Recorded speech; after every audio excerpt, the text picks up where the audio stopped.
Hey guys, welcome to another episode of Mysteries Unknown. Tonight, I've got a very special guest on tonight's podcast. I'm very excited about this episode, but before we get into that, if you have an encounter or an experience that you would like to talk about or any kind of mystery, you can reach me by email at video@jscreativear.com. But tonight, I have Thomas Sewid, and I'm probably going to mess that name up, but he's really well known in the Bigfoot industry, and he's what I would call a Canadian Native American expert. He has been in the industry for a long time. He's lived in the bush. He's had some really unique experiences, has a wealth of knowledge about Bigfoot. But tonight, I'm just going to let him jump on here, share some of those stories and encounters and a lot of the knowledge that he knows about Bigfoot. So, Thomas, welcome to the show. I appreciate you being here. Hello, greetings in my native Indian language of Kwakwala from the Kwakwaka'wakw people from northern Vancouver Island, British Columbia, Canada. That's where I was born and raised, off northeastern Vancouver Island on a small island known as Alert Bay. And it's a half Indian reservation where I lived. My tribe, the Kwakwaka'wakw, probably have, of all of the Indian tribes in North America, we probably have the closest tied to Sasquatch, which we call Chonakwa, which translates to meaning wild woman of the woods. It was lost in translation. It should have just been the wild ones of the woods, referring to the big hair-covered bipedal creatures that have nocturnal vision, covered in hair, that we know as Sasquatch. So all my life, we used to go to these celebrations, we still do, called potlatch, where we watch chiefs bring to life their crests, which are their wealth of their family. And every family has title to the Chonakwa crest, highest ranked crest, which is the Sasquatch. So I watched in these ceremonial big houses, and still do, the chiefs and their family bring to life that incident that took place with one of their ancestors hundreds, if not thousands of years ago, the Sasquatch. And you listen to the song, I'm not fluent in my language, but I can understand quite a bit. And they're talking about that encounter with Sasquatch. And, it's pretty cool to watch. Like, you're in this building that holds 1,000 people or more, and every cedar post and beam, which some of them are up to 4 feet in diameter, are carved of crest figures of that tribe. We have 16 different tribes that make up the Kwakwaka'wakw Nation, and I belong to the Mamliafa, but I also have blood with the Kliakwasidanuk tribe and the Numgis tribe, Wallace Quagyoth, and others. So it just gives you an idea of the names of our tribes that make up our nation. But in our village that I was a young boy in, we had a graveyard which is still there, and it's filled with totem poles, which we call memorial poles in the graveyard for chieftains who passed. And I think 3 or 4 of them had carved figures of the Chonakwa at the bottom, the sleepy eyes, the puckered up lips, because it's going whoop, whoop, whoop when you hear them. Outstretched arms signifying that chief's wealth and power could be felt all around the world with that Chonakwa crest. And the female one, of course, has big breasts carved onto the poles. I remember as a kid being pretty scared of that graveyard when I'd walk by just before dark, because I heard the stories about we had to behave, otherwise Chonakwa's always watching us. And if we misbehave as a kid, she'll come at night, reach that big hairy arm through the window and grab us when we're sleeping. And she'll rub spruce sap in her eyes, and she'll make us blind, and she'll throw us in a basket on her back, and she'll take us deep into the forest to her invisible home, and that's why we can't find Sasquatch. And there she'll boil us up and eat us. So she was our boogeyman as well. Puts the fear into you, but it also kindles that interest on what are these beings. And it wasn't until Leonard Nimoy came out and narrated that show, Unsolved Mysteries, in the 70s, and I went to a theater and I watched it, and I saw Patty framed, it was all shaky and everything, Roger Patterson and Bob Gimlin's capture. And when I went home and asked questions, that's when I put 2 and 2 together by what I was being taught, that the Chonakwa is Sasquatch and Sasquatch is Chonakwa. We even have the male form that we see in potlatches where heir to the throne who throws a memorial potlatch 3 years or longer after the chief's death from his family, be it an oldest son. When he's carved and raised a memorial pole for his chief, he's given out thousands of dollars worth of gifts to the people that had come to the potlatch for that celebration. He's fed those people. He's learned his songs and dances. Then they'll put a male Jonah on his face and he'll dance. Ceremonial big house, and it tells everyone that you've witnessed a celebration, and now that he's been touched by the male Sasquatch, Jonah, he's now considered a chief, a clan territorial hereditary in some cases, or a potlatch chief. So it's pretty cool to see that. And it gives the listeners, a little bit insight into the Kwakwaka'wakw tribe and our tie to Sasquatch. But I grew up as a commercial fisherman, and after I got out of high school, I, focused on my career, and actually tell myself I retired in April this year because my body's just worn out from 40 plus years of fishing. And while I was fishing, though, I traveled the entire British Columbia coast, and I got to go into communities that are only accessible by boat or float plane. There's no roads. And while I was there, I was meeting the locals, which were in most cases fellow First Nations from different tribes. Throughout the British Columbia coast, we have, close to a dozen different tribes throughout British Columbia's coastal region. And they all had stories about Sasquatch. They all had names for it, like books or books or how it was, and Tronafa and Gogi. And I heard all this on the decks of fish boats, on docks, up in the little restaurants if they had one. And it really interested me that it was so widely known, Sasquatch.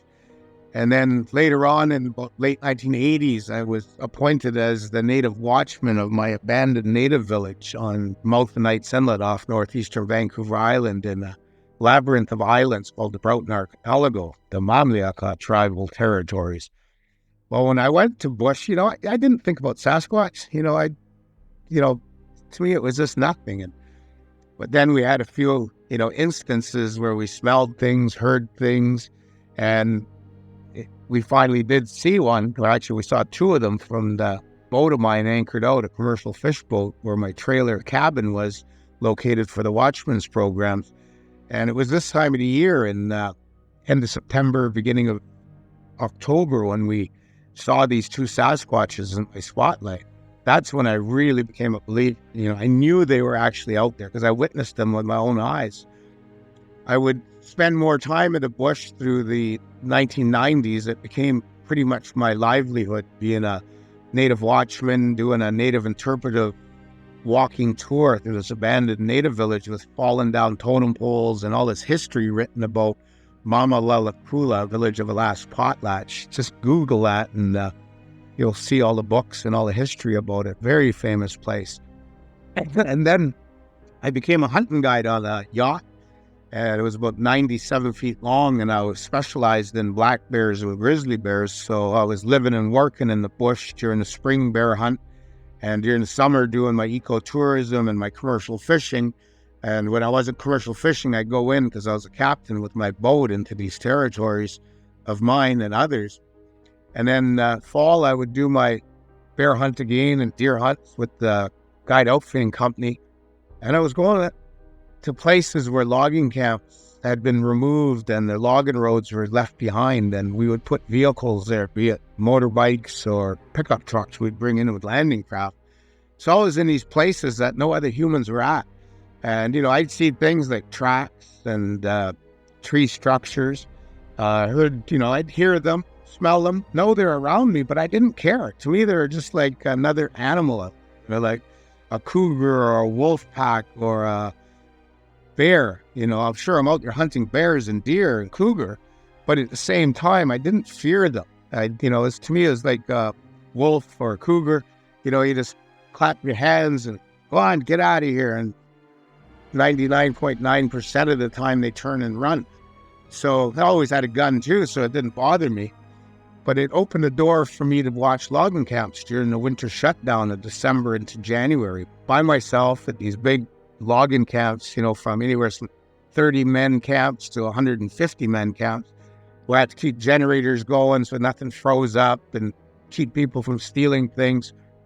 But you can't sit there and watch TV all the time. So you're out there on the boat, you're out there in the pickup truck, you're cruising around in the middle of Timbuk, flipping nowhere, all by yourself. And, I remember a couple times coming across tracks in snow, and To me, it was just, looks like the big fella's here. I better back up and get in my vehicle and go down the logging road a few miles and then go hunting there, because I don't want to interfere with Sasquatch. The same thing when I went clam digging. When we dig shellfish, clams and cockles, a type of clam, we do it usually in the late fall through winter into early spring during the nighttime. It's short days anyway. But, I go to the beaches in the daytime and, I knew there were shellfish there, but I'd go do one thing I was taught. I would look for broken clam shells at the head of the beach up by the high tide mark, be it on a log or on a rock or just on the beach. If you saw broken clam shells, mainly cockle shells, it was the Sasquatch telling you, I'm harvesting here right now. And we Native Indians are taught that if you see that, or you hear a noise like trees being shook or a tree being pushed down or vocalization, get back in your boat and go a mile different direction and find a different shellfish beach and truth it again. If there's no broken shells, no vocalizations, then it's all right for you to harvest shellfish there. So what I'm getting at is we're taught to respect the Sasquatch. You respect Sasquatch, it's not going to bother you. So that's the way I was brought up, and living out in the bush, it was, people ask me, how many encounters have you had with Sasquatch? And I'll tell them I've had half a dozen that I've saw them. And so those are Class A encounters, but then again, there's probably well over 25 to 30 instances where I smelled them, heard them, knew they were about, but I just didn't pay attention. It was just, respect. I didn't bother them. I moved away from where they were, and everything was fine. And I never made it on David Paulides' Missing 411 because of that. And then all of a sudden, 2008, I'm out in bush, and me and my partner here in Kent, Washington, Peggy, we got together in 2008 in May. But it took me until about 2015, almost 7 years, where I could finally come to Kent, Washington and stay here for over a month at a time and not go back to Canada to my bush water world, for work, number one. And also just because I can't stand city. I don't like concrete. I'm a square peg in a round hole in a city. It's not my world. My world's a bush. That's where I lived for decades. And when I did finally start hanging out here and spending more time with her, she introduced me to television and a remote control. I knew how to run a TV and a remote control, but hers was really complex. So she showed me, and then, of course, United States, you got all these channels, and she introduced me to the Bigfoot shows. And she would hear me arguing with the TV. Nisna Lulu Mama, what's wrong with you crazy white people? You'll never see a Sasquatch banging on trees. You'll never see a Sasquatch using those colorful lights. And my God, quit wearing hiking boots. You're so bloody noisy. You sound like elephants trotting through the forest. Sasquatch will always leave you and never be around you. And so she asked me if I believed in Sasquatch. And I said, oh yeah, of course. She kind of got, she'll tell you about that one day, but she kind of, shook her world that here's this man I've committed my life to, believes in Sasquatch. So she took the high road. She wanted to understand more. And she told me to reach out to podcasts, tell my stories and my encounters with Sasquatch and my beliefs and perspectives to Sasquatch, and especially as an Indian guide, helping people understand Sasquatch and get close to them, to get those good videos and pictures and audio, hopefully some conclusive proof. But anyway, she told me to go look at a podcast, try to get on there. I didn't even know what a podcast was. I had to Google it, and all of a sudden, Sasquatch Chronicles, Wes Germer, well optimized. I thought, it's the first one, I better click it. So I did, read his website, sent an email. He phoned me the next day, and we talked for not even 10 minutes. And he goes, Tom, how about I just hit the record button? You keep talking. So I did, and that was my first podcast. A few days later, he phoned me back, and he said, Tom, he goes, my emails, my messengers, everything's coming in. The people want to hear more about all your belief, encounters, perspectives, understanding. So we did 4, 5, or 6 episodes, and that really launched me, I guess you could say, into the Sasquatch community, that people wanted to know more. Pretty soon I was invited to a conference or two, and I realized that at these conferences, they give you a vendor table. So I had to start making stuff to sell. It's a 2.5 there, a silhouette one, and my design of footprints, native stuff. So I teamed up with SasquatchLegend.com, started making t-shirts and cups, and now I got shower curtains and puzzles, calendars, and the list goes on. And I bring these to the conferences. So I realized, because I'd always been an entrepreneur in my life, especially with eco-cultural tourism, sports fishing, sea kayaking, whale watching, grizzly bear tourism, one of the first humans to ever do a boat-based whale watch grizzly bear tour in West Coast North America, if not all of North America, back in 1980, 81 period. So I took Sasquatch on that I had to build it up so that when I do retire from commercial fishing, it becomes my mainstay. So when you look behind me, you can see my art. There's a t-shirt here. There's a original, and there's one that was made into a t-shirt design and so forth. And now that I'm retired, the boxes behind me are filled with bowls like I just showed you. And I have over 1,000 bowls, from the size of your palm to ones that you could put a salad in there and feed 50 people. And I paint my native designs, mainly Sasquatches, because that's what everyone wants, Chodakwa. And that's how I look at the whole Sasquatch thing. It's an industry that's just starting to supernova. Pretty soon, when we have conclusive proof of the existence of Sasquatch, there'll be 12-month expeditions and everything from vans to four-wheel drives to airplanes, helicopters, 12-passenger boats, and bigger boats. I just returned a couple days ago from the first ever Alaska Bigfoot cruise on Royal Caribbean's largest ship, the largest cruise ship in the west coast of North America. We left from Seattle, went to Ketchikan and Juneau, Icy Point Strait, and came back to Seattle again, and 400 people almost attended it. And they sold out 200 cabins in under a month and a half when they launched it back last fall. Now they're going to be launching the 2024 season of 200 cabins again. And I mark my words, I think it'll sell out in under 2 months again, and I'll be a participant. They're going to fly me up to Juneau next year for a town hall micro conference while we're up there, and probably do a bus tour again while I'm there. But what I do is I share all of that decades of knowledge I have of Sasquatch, everything from my encounters to the Sasquatchology 101, how you can get close to a Sasquatch. And that's what Sasquatch Island is all about by Facebook. Everyone says, read a book, Tom. And I'm like, I did. It's all the posts that are in Sasquatch Islands. Go to the bathroom, grab a beverage, sit down, and start scrolling Sasquatch Island. And I guarantee you will be educated, enthralled, mesmerized, entertained. But most of all, you would learn how to use bush skills and native Indian coastal skills and other Indian tribes that I've worked with in Omaha Indian Reserve, Northwest Territories, Alberta, Washington State.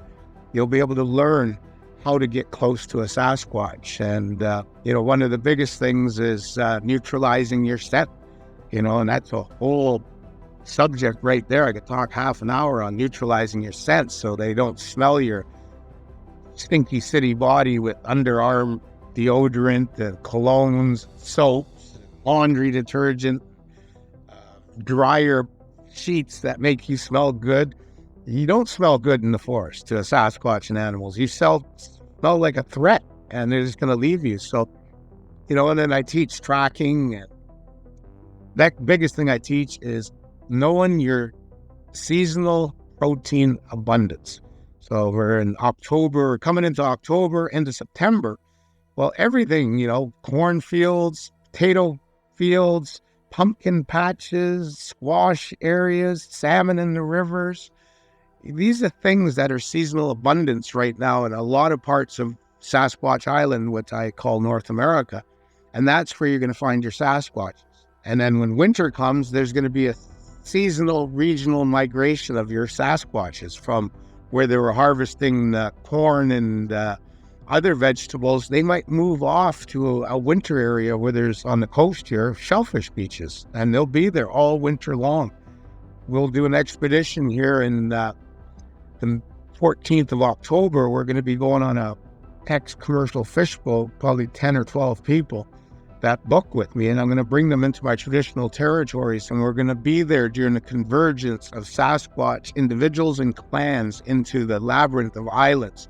And first thing they do, like a bunch of loggers or women that go to a bar, hey, how you doing? Hey, come over here, let's talk. I haven't seen you in a couple of months. That's what Sasquatches do once they get to their shellfish beach, that they're gonna, number one, vocalize, because I'm back. I'm at this location. I'm gonna be here all winter.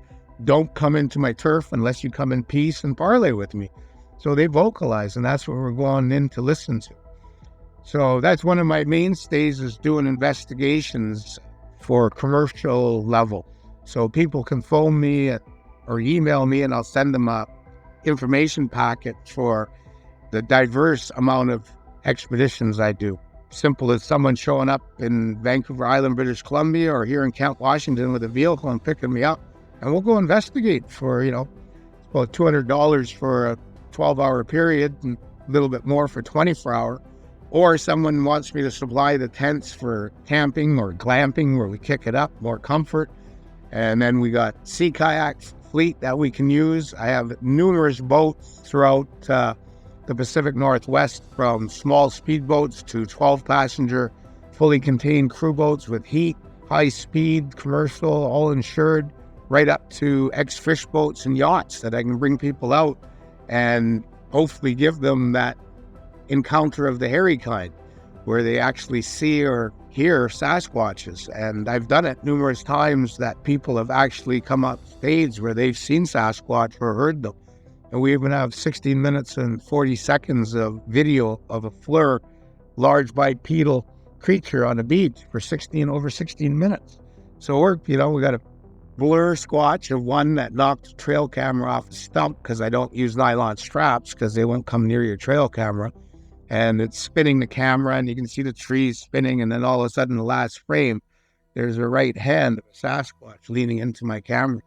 That was pretty cool. That was 2 years ago. So. No, that's really neat. It sounds like you've got a wealth of knowledge, and out of all the people I've talked to, Tom, you probably know more about Sasquatch than just about anybody else. But our listeners always enjoy to hear about encounters and things. Do you have one in mind that you'd like to share? Something that maybe an encounter that stands out to you? It sounds like you've seen him or seen Bigfoot quite a few times, but what do you think's probably the one encounter that stands out the most to you? It would be the time that Sasquatch was coming into my camp, 2012, stealing my garlic and my apples and a few other things. We're out in the bush. I can't have this stuff going on. So, I knew it was a Sasquatch. You could see the sign, the evidence tracking, and so forth. They were casing out where we're building these cabins on my Indian Reserve Island of 250 acres. So finally I got fed up. I just before dark, I put my gun out the window of the cabin me and my worker were staying in, and I camoed up and I crawled on my belly with my gun through the trees. And we had been working all summer and into that fall, so we had these piles of leaves and branches like big pyramids, 8 feet high, waiting for the November rains to come when we could burn them without burning down our 250 acre forested island. So anyway, I worked my way to this big pile of alder leaves. It's like maple leaves, and nice and soft and brown. And it's right at the entryway of a trail from the back of our cabins into the forest to where our outhouse complex is. And I crawled into this pile of leaves. I buried myself, so it's just my eyes poking out looking, and I got a gun on my chest like this. Sure enough, just before dark, you could see walking down inside the trees, lanky, tall, kind of thin Sasquatch. So I knew it was like a juvenile, what I'd call a teenager. And as it's sneaking through the bush, it comes to the trail where I'm hiding, and it grabs this alder tree about, 5 inches in diameter, leans down with its right foot, and it puts it down, and I'm like probably 5 feet from his foot. And as he's leaning down, looking at the back of my cabins, I come shooting out of the leaves. Hey, what are you doing? And that Sasquatch just looked at me. And then he jumped up, pulled the tree, looked at me. Like he was just freaked out, like I popped out of the leaves.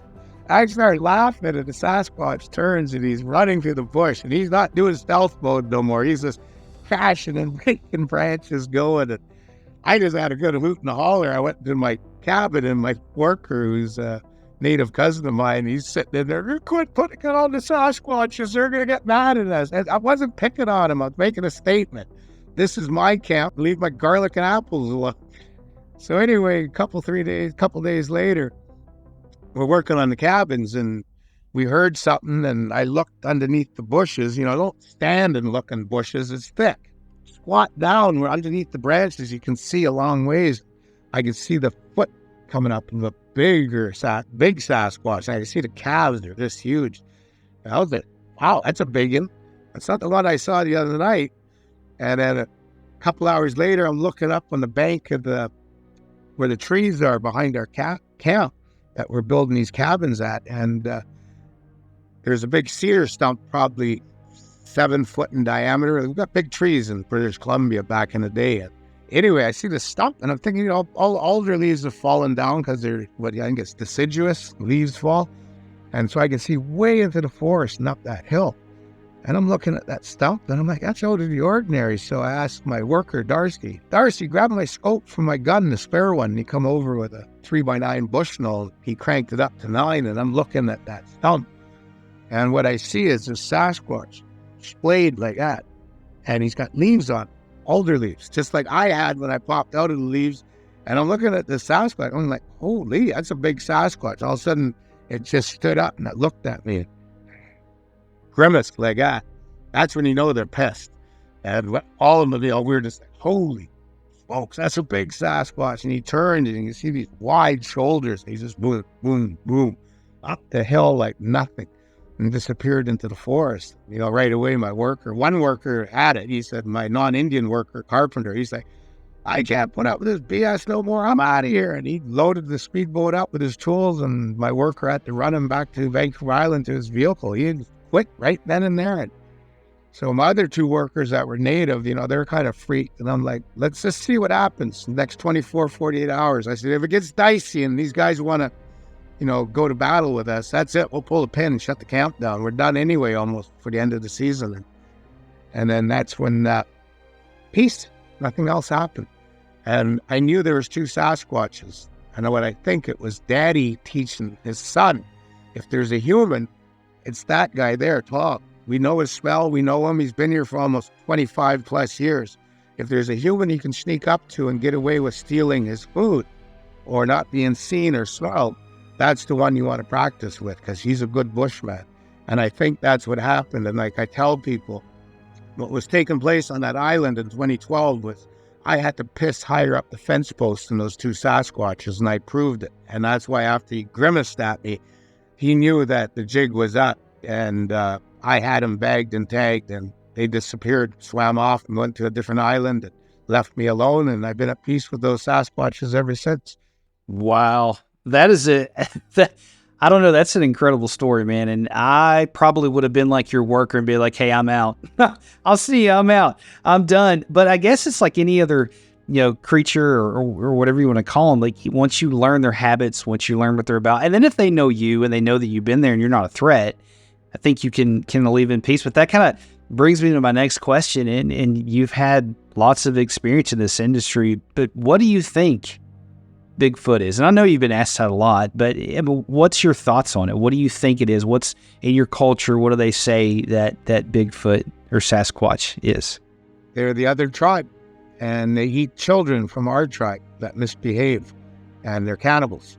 So when a cougar or a wolf or a bear eats a human, they're a human killer. They're not termed a cannibal. In order to be termed a cannibal, they have to be of the same species. So listen to your Indians when they talk about cannibal giants, cannibals from the mountains, forest giants that are cannibals.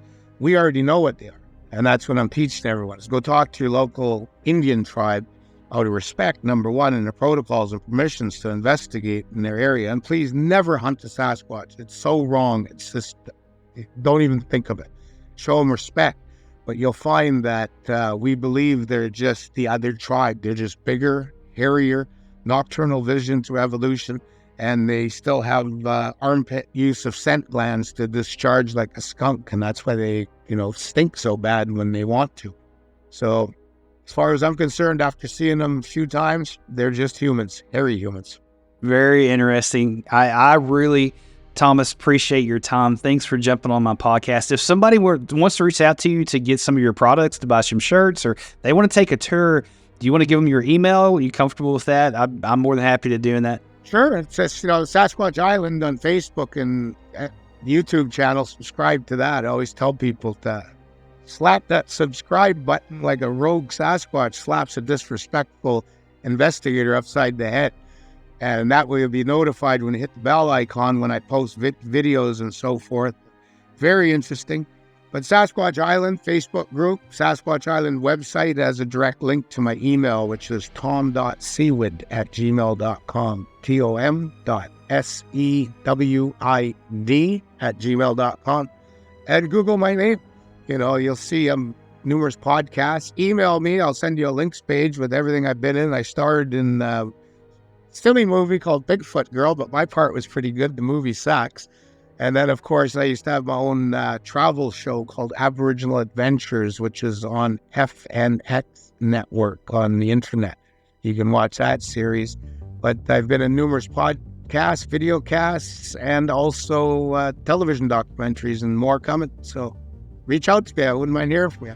Awesome. Guys, go and show Tom some love. We appreciate his time. And if you have a story or a mystery that you want to share on our podcast, you can reach me by email at video@jscreativear.com. And we'll see you in the next episode.